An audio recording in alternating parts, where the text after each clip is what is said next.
வாழ்க வளமுடன். இன்று ராமாயணத்தில் குட்டி கதை. ஜனக மகாராஜா இருந்தார், நம்ம சீதா தேவியோட அப்பா. அவர் எல்லாரும் ராஜரிஷின்னு கூப்பிடுவாங்க. ராஜரிஷின்னா ராஜாவாக இருந்தாலும் ஒரு முனிவரோட லைஃப் ஸ்டைல் மனநிலையில் இருந்தார். அப்போ அவரை பார்த்து சுகதேவர்னு ஒரு முனிவருக்கு இவரெல்லாம் எப்படி ராஜரிஷின்னு சொல்கிறாங்கன்ட்டு அவரை பார்த்து அவருக்கு நல்லா பிடிக்காமல் போயிடுது. சரி, அவரை போய் நம்ம பார்க்கணும், டெஸ்ட் பண்ணணுன்ட்டு போகிறார். அப்போ எப்படி ஒரு ராஜாவை ராஜரிஷின்னு கூப்பிடலாம், ராஜாவாக அரசாண்டுட்டு இருக்கிறாருன்னு சொல்லிட்டு போகிறார். அப்போது போகும்போது என்ன ஆகுது, அவங்க ஊருக்கு அந்த ஜனக மகாராஜாவோட பேலஸ்க்கு போகிறாரு. மாளிகைக்கு போகும்போது அந்த மாளிகையில் அந்த சுகதேவர் முனிவரை பார்த்தோன்னா நல்லா வரவேற்கிறாரு, நல்லா உபசரிக்கிறாரு. சரி, சாப்பிட்டெல்லாம் முடிச்சோன்னா 2 பேரும் நடந்து போகிறாங்க. நடந்து அந்த அரச பேலஸ் மாளிகையை விட்டு அப்படியே தூரமாக போயிடுறாங்க.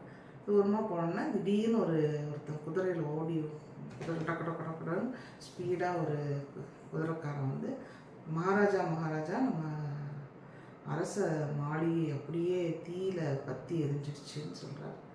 அப்போ உடனே சுகதேவர், ஐயோ என்னடா பண்ணுறது, நம்மளோட கமண்டலம் தண்ணியெல்லாம் சாமியார் பிடிச்சிருப்பாங்க. அந்த கமண்டலம், அந்த குச்சி இந்த மாதிரி வளைஞ்ச மாதிரி ஒரு வை ஷேப்பில் ஒரு குச்சி இருக்கும். அந்த தண்டமும் அங்கே வச்சுட்டு வந்தோமே அது எரிஞ்சு வச்சேன்னு அதை கவலைப்பட ஆரம்பிச்சிடுறாரு. ஆனால் ஜனக மகாராஜா அதை பற்றி கவலையே படல. கவலைப்படாம, ஓ அப்படியா, சரி இனிமே ஆக வேண்டிய காரியத்தை பார்க்கலான்னு நிறைய இன்ஸ்ட்ரக்ஷன், இப்படி பண்ண அப்படி பண்ண இன்ஸ்ட்ரக்ஷன்ஸ் கொடுக்குறாரு. அப்போ சுகதேவருக்கு, ஏன்னா எப்பவுமே அவருக்கு ஜனக மகாராஜா ராஜரிஷின்னு ஒரு பொறாமை தானுங்க, ரொம்ப பொறாமப்படுறாரு. ஆனால் அப்போ அவருக்கு தெரியுது, அந்த கஷ்டமான சூழ்நிலையிலையும் அவர் தன்னோட ஈக்குவலிபிரம் சொல்லுவாங்க, தன்னோட மனநிலையில் ஒரு மாற்றமும் இல்லாமல் நிதானமாக அதை எப்படி ஹேண்டில் போடணும், எஃபெக்டே ஆகலை. மாளிகை எரிஞ்சு வச்சா எரிஞ்சு போட்டோம், அதை பற்றி அவ்வளோ கவலைப்படல. அது அப்படியே நடந்து போச்சு. நடந்து போன காரியத்தை நினச்சி கவலைப்படக்கூடாது. இனி ஆக வேண்டிய காரியத்தை பார்க்கணும்னு அந்த நிதானம் எல்லாம் ஒரு பெரிய ரிஷி, பெரிய மனநிலை தத்துவம். அதை பார்த்தோன்னே சுகதேவருக்கு அவர் மேலே இருந்த பொறாமையெல்லாம் போயிடுது. பொறாமை ஏன் வருது நமக்கு? ஒரு மனுஷனுக்கு நம்ம இன்னொருத்தோட நம்மளை கம்பேர் பண்ணும்போது, இப்போ நம்ம ஒரு பக்கத்தில் ஒரு பையன் நல்லா படிக்கிறான்னு வச்சுக்கோங்க, அவனை பார்க்கும்போது நமக்கு பொறாமை வருது. இல்லாட்டி நம்ம பக்கத்தில் ஒருத்தர் ரொம்ப நல்லா வாழ்கிறாங்கன்னு வச்சுக்கோங்க, அவங்கள பார்க்கும்போது நமக்கு பொறாமை வருது.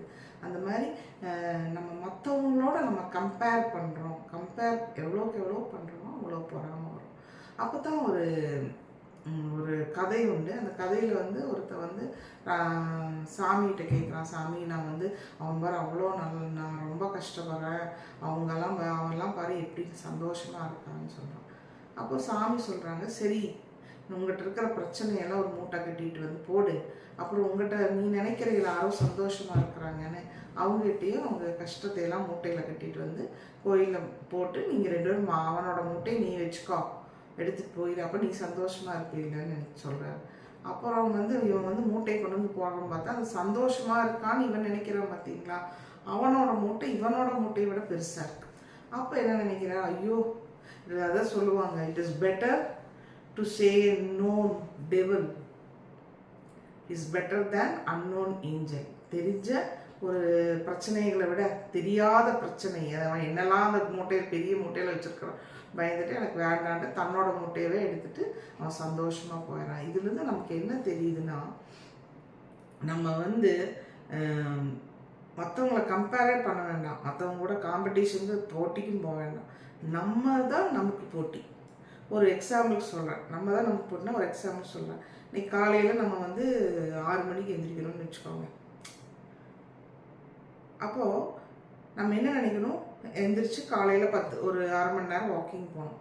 அரை மணி நேரம் வாக்கிங் போனோம்னா இன்னொருத்தவங்க 1 மணி நேரம் போகிறானே, ஐயோ நம்மளால் போக முடியலையே, நமக்கு வீட்டில் வேலை இருக்குது, இதுனால கவலையே பட வேண்டாம்.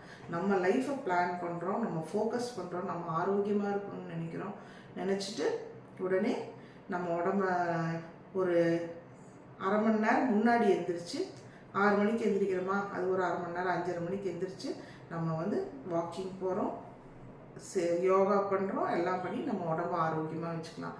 மற்றவங்க கூட எப்பவுமே கம்பேர் எவ்வளோக்கு எவ்வளோ பண்ணுறீங்களோ அவ்வளோக்கு எவ்வளோ பொறாமை வரும். பொறாமை வந்தால் மனிதன் மன நிம்மதி கெட்டு போயிடும். அப்போது stop comparing yourself with others. And நம்ம மற்றவங்களோட கம்பேர் பண்ணுறதை நிறுத்திட்டோம்னாவே நம்ம பொறாமல் போயிடும். And start comparing with ourselves. நம்மளையே கம்பேர் பண்ணிக்கலாம். நேற்று எப்படி இருந்தோம், இன்னைக்கு எப்படி இருக்க போகிறோம், நாளைக்கு எப்படி நம்ம டெவலப் ஆக போகிறோம், நம்மளை நாமே கம்பேர் பண்ணிக்கலாம்னு சார். ஜஸ்ட் கடவுள் வந்து நமக்கு நிறைய கோடிக்கணக்கான பிளெஸ்ஸிங்ஸ் அனுகிரகங்கள் கொடுத்துருக்காரு. அதை நம்ம தேடி கண்டுபிடிச்சி அது கடவுள்கிட்ட பிரார்த்தனை பண்ண, கடவுளே என்னோட பிளெஸ்ஸிங்ஸ் எல்லாம் நீ நிறைய கொடுத்துருக்காது, எதுன்னு எனக்கு கண்டுபிடிக்க தெரியலையே.